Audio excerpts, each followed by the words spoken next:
Virgin Islands. Thank you, Mr. Chairman. At least you got a document from the FBI.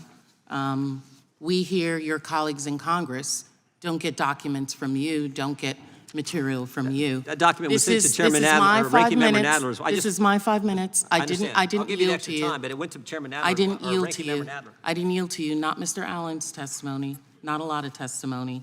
But, you know, I do and am concerned when I hear about people not being able to provide for their families.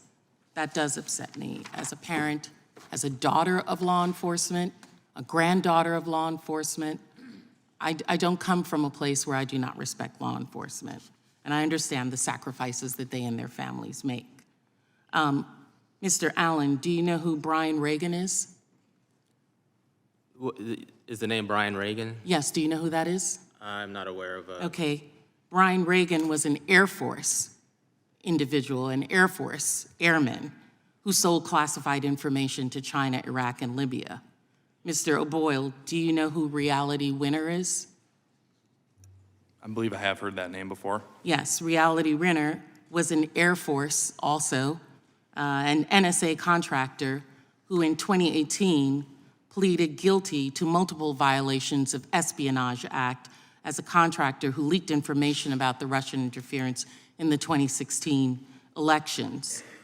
Do any of you up here sitting there know who Jack Teixeira is, right? We all know who he is. He's the young man in the National Guardsman in Massachusetts who leaked massive amounts of classified information.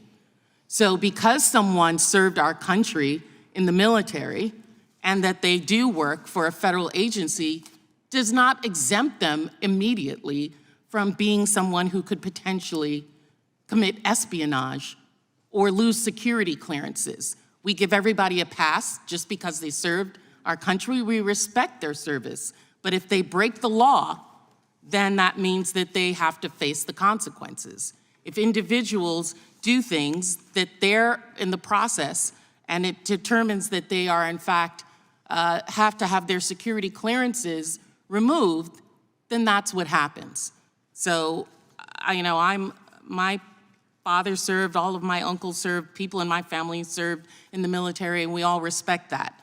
But that does not give individuals a pass and means that they cannot be questioned about their security clearances and their allegiances later on to the country. You know, my colleague, Mr. Goldman, asked questions about Kash Patel, his engagement, his involvement with some of the witnesses here. You know, even another one of my colleagues brought up a testimony from Mr. Hill. He was just in awe and could not believe, he was chilled by what he said about Bank of America. I'm chilled by that same individual saying that the FBI are brown shirts, that they're Nazis, that the law enforcement agency are in fact Nazis. That's a more chilling component to me. But, you know, this is more of the same that we see each and every time that we're here. First, just it was demonstrated in the process that we're in right now, an unwillingness to follow precedent, follow the rules. The rules don't apply when it comes to the Republicans. They want different set of rules for themselves than everyone else. They want a different set of rules for their political beliefs than other individuals have. Individuals who are espousing their beliefs on the job where they're not supposed to, it's okay when it's their beliefs, but if it were somebody else, then a different set of rules would apply to them.